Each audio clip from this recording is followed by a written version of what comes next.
ये जो फ्रेजेस हैं, जो आपको फ्रेजेस दिख रहे हैं, समवन और द या फिर समथिंग और द, सूनर और लेटर या फिर सम टाइम और द, समवे और अदर एंड सम और अदर।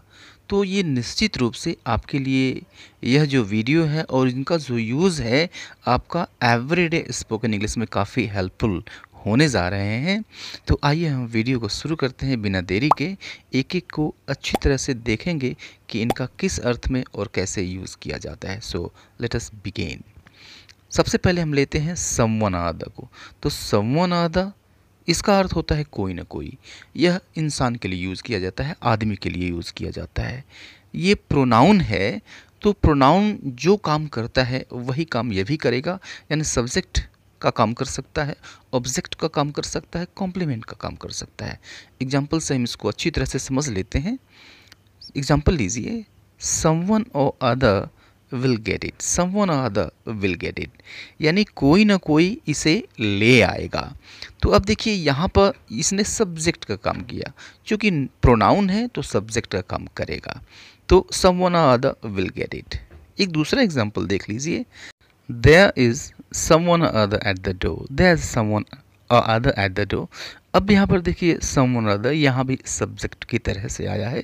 जब सेंटेंस देयर से शुरू होता है तो जो सब्जेक्ट आता है वह बी के बाद आता है, यानी इज एमा या फिर वाज वर के ठीक बाद आता है। So there is someone other at the door. दूसरा जो फ्रेज है वो है समथिंग और अदर। समथिंग और अदर यानी कुछ ना कुछ, यह भी एक प्रोनाउन है, तो ये भी सब्जेक्ट का काम करेगा, ऑब्जेक्ट का काम करेगा और कॉम्प्लीमेंट का भी काम करेगा।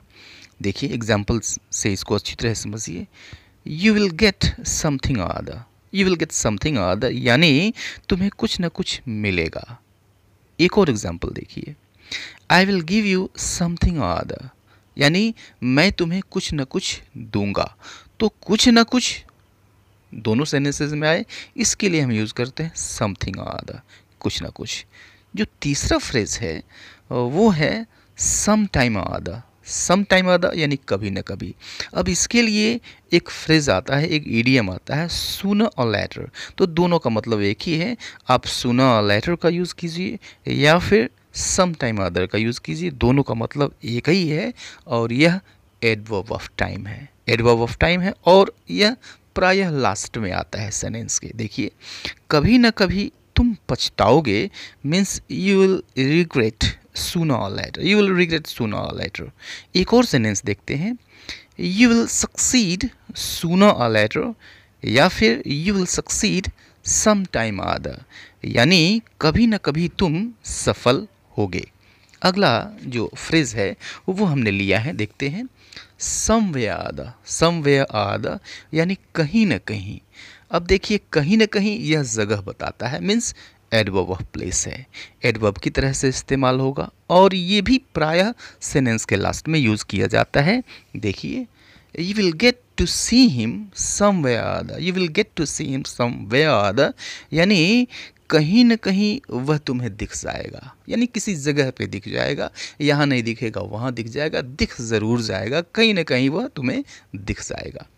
एक और सेंटेंस लीजिए, he is here in this city somewhere or other, यानी वह इसी शहर में कहीं न कहीं है, यानी इसी शहर में है, यहाँ है या फिर वहाँ है, कहीं न कहीं इसी शहर में है।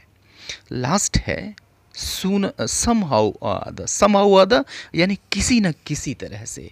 यह बताता है तरीका, तरीका बता रहा है, यानी यह एडवर्ब ऑफ मैनर है। सिंपली हम एडवर्ब ऑफ मैनर की तरह से इसको इस्तेमाल करेंगे और यह भी सेंटेंस के लास्ट में प्रायः आता है। देखिए एग्जाम्पल से समझते हैं इसको, get my work done somehow other, get my work done somehow other यानी मेरा काम किसी तरह से करा दो, यानी किसी न किसी तरह से मेरा काम करा दो, इस तरह कराओ या फिर उस तरह कराओ, बस करा दो। एक दूसरा एग्जाम्पल भी देख लेते हैं, finish this work today somehow other, finish this work today somehow other यानी किसी न किसी तरह यह काम आज ही ख़त्म करो, यानी काम जो है वह आज ही ख़त्म करना है, इस तरीके से या फिर उस तरीके से किसी न किसी तरह से ख़त्म कर देना है। तो अभी के लिए इतना ही रहने देते हैं। See you later in the next video. Until then, good bye and take